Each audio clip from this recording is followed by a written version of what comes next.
بسم اللہ الرحمن الرحیم نحمده ونصلي على رسوله الكريم اما بعد بسم اللہ الرحمن الرحیم۔ عزیز طلبہ، آج ہم کنز الدقائق حصہ دوم کا سبق نمبر 29 پڑھیں گے۔ اس سبق میں ہم کتاب البیوع سے باب بیع المرابحہ والتولیہ میں بے مرابحہ اور بے تولیہ کے مختلف احکام پڑھیں گے۔ آج کے اس سبق کا خلاصہ یہ ہے کہ اگر عبد معزون اور اس کے مالک کے درمیان کوئی عقد ہو جائے اور اس میں وہ مالک سے نفع حاصل کر لے تو آیا وہ آقا وہ مالک پھر اس کو آگے مرابحہ پر وہ چیز بیچے گا تو کس طریقے پر بیچے گا، اس کی تفصیل ہم انشاءاللہ پڑھیں گے۔ اسی طرح اگر مضارب اور رب المال کے درمیان عقد ہو جائے تو پھر مبیع کو رب المال مرابحہ پر بیچنا چاہے تو کس طریقے سے بیچے گا، اس کی تفصیل انشاءاللہ آج کے سبق میں ہم پڑھتے ہیں۔ عزیز طلبہ، تو آتے ہیں کتاب کی طرف۔ سب سے پہلے ہم عبارت پڑھتے ہیں وَلَوِ اشْتَرَى مَعْزُونٌ مَدْيُونٌ ثَوْبًا بِعَشْرَةٍ وَبَاعَ مِنْ سَيِّدِهِ ب15 يَبِيعُهُ مُرَابَحَةً عَلَى 10 وَكَذَا الْعَكْسُ وَلَوْ كَانَ مُضَارِبًا يَبِيعُ مُرَابَحَةً رَبُّ الْمَالِ ب12 وَنِصْفٍ۔ صورت مسئلہ یہ ہے وَلَوِ اشْتَرَى مَعْزُونٌ، صورت مسئلہ یہ ہے کہ اگر عبد معزون نے،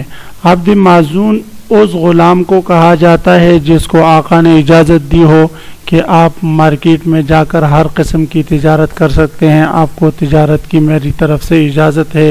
تو اس کو عبد معزون کہا جاتا ہے۔ مدیون ایسا عبد معزون کہ جس معاملات کرتے کرتے وہ قرض دار ہو چکا ہو اور پورے قرضے جو ہے وہ اس کی رقبہ کو گھیر لے، یعنی اس کی گردن کی جو قیمت ہے اس کے بقدر وہ مدیون بن چکا ہو اور لوگوں کا قرضہ اس پر آ چکا ہو۔ یہ قید اتفاقی ہے عزیز طلبہ، احترازی نہیں۔ اگر غیر غلام چاہے معزون نہ بھی ہو تو اس کے لیے بھی یہی مسئلہ ہے۔ تو فرماتے اگر عبد معزون مدیون نے کوئی کپڑا خریدا بعشرتن، تو صورت مسئلہ یہ ہے عزیز طلبہ کہ اگر عبد معزون مدیون نے غلام خریدا 10 درہم کا اور پھر آگے اپنے آقا ہی پر وہ، تو صورت مسئلہ یہ ہے عزیز طلبہ کہ عبد معزون غلام نے کپڑا خریدا 10 درہم کا اور پھر اسی کپڑے کو اپنے آقا پر 15 درہم کا بیچ دیا، تو اب اگر آقا اس کپڑے کو 15 درہم بتا کر آگے فروخت کرے گا یا 10 درہم کا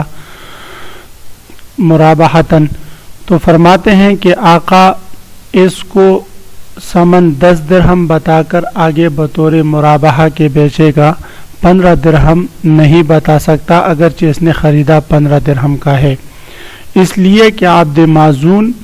اور اس کے آقا کے درمیان جو بے ہوئی ہے اس کو باب مرابحہ میں ہم کالعدم شمار کریں گے اور ہم یوں کہیں گے گویا کہ ان کے درمیان یہ بے ہوئی ہی نہیں۔ جی اسی طرح اس کے برعکس اگر عبد معزون نے کوئی، اسی طرح اس کے برعکس اگر آقا نے کوئی کپڑا وغیرہ خریدا 10 درہم کا اور پھر اس کو فروخت کیا عبد معزون پر 15 درہم میں، تو عبد معزون اگر آگے اس کو فروخت کرے گا تو وہ یہ نہیں کہے گا کہ یہ میں نے 15 درہم میں خریدا ہے، بلکہ اسی 10 درہم جو اس کی اصل قیمت ہے وہی بتا کر وہ آگے فروخت کرے گا، اس لیے کہ آقا اور اس کے غلام کے درمیان جو عقد ہوا ہے تو اس عقد کو کالعدم ہم شمار کریں گے، اس لیے کہ آقا کا جو غلام ہے عبد معزون وہ در حقیقت اس کا وہ خود اور اس کے ہاتھ میں جو مال ہے وہ آقا ہی کی ہے، تو بے جو ہے یہ ہم نہیں کہہ سکتے کہ یہ بے جو ہے